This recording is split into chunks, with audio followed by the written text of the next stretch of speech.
balancing the opportunities and the risks of engineered nanomaterials is really important. But it's not always easy. And sometimes through our research, we discover that what looked like a good idea doesn't work as well as we thought it would.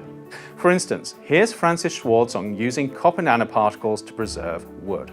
Large particles cannot readily penetrate the wood of our native tree species. And therefore it was assumed that the smaller the particle, the better the copper preservative can actually penetrate the wood, and then we have a higher retention and better distribution in the wood. So you've been looking at how effective copper nanoparticle-based preservatives are. What did you find? Well, I found them to be comparable with conventional copper-based wood preservatives. Findings like this might seem a bit disheartening, but they're especially important in helping make informed decisions on how nanotechnology is used most effectively and with the greatest benefits. And in other cases, this balanced approach shows how nanotechnology can be used effectively and safely. Take the use of carbon nanotubes to make strong materials, for instance. Carbon nanotubes are long, thin tubes of carbon atoms that are incredibly strong and light. When they're added to plastics and metals, they can make them much stronger. Carbon nanotubes have exceptional properties such as high strength and stiffness. If they are put into the polymer matrix, they could form an interconnected network, thus giving rise to stronger structural toughness, flexural modulus, and increased electrical conductivity. Unfortunately, if these long, thin nanotubes become airborne and are inhaled, they can cause considerable lung damage. And so to be used successfully, it's important to make sure that they stay where they're supposed to. In your research, you looked at what the likelihood was of carbon nanotubes being released when these materials were aged or abraded or cut. What did you find? We produced a nanocomposite with epoxy and carbon nanotubes. We used aging experiments and immersed these composites into water, exposed them to UV light. In these experiments, we did not observe a release.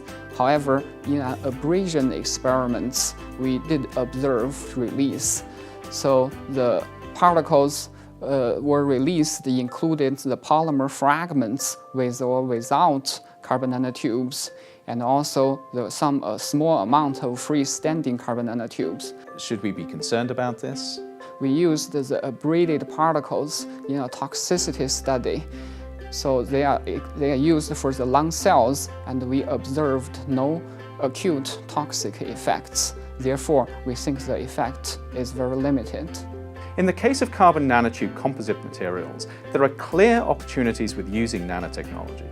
And while there are important concerns about possible health risks, we discovered that because release and exposure are likely to be very small, the benefits far outweigh what look like negligible risks.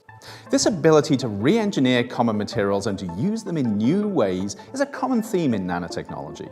Another example is how we can use natural materials in new and interesting ways, like cellulose, for instance. Cellulose is the most important structural component of all plants. It's actually quite simple to disintegrate wood and isolate the individual nanofibers. They are super stiff and super strong and are therefore of interest to make composites. And how well do these materials perform? You can improve the stiffness by a factor of 100 and the strength also by orders of magnitude.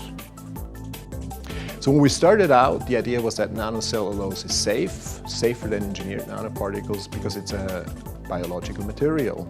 But at that time, there were no studies available that really supported that hypothesis.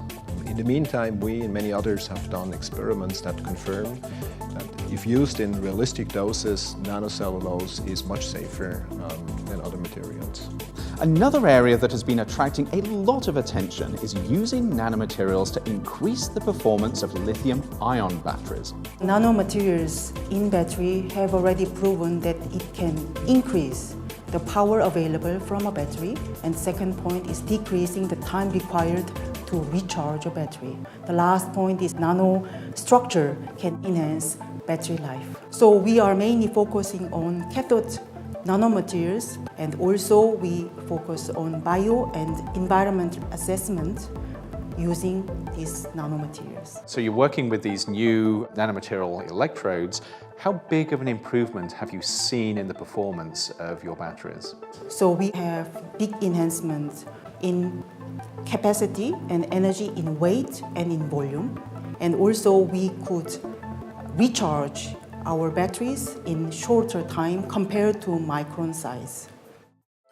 Whether we're designing better batteries, creating strong materials, or developing better ways of treating disease, the NRP 64 program has shown us the tremendous opportunities that exist with engineered nanomaterials. But we'll only be able to take full advantage of the opportunities of these technologies if we learn to use them responsibly.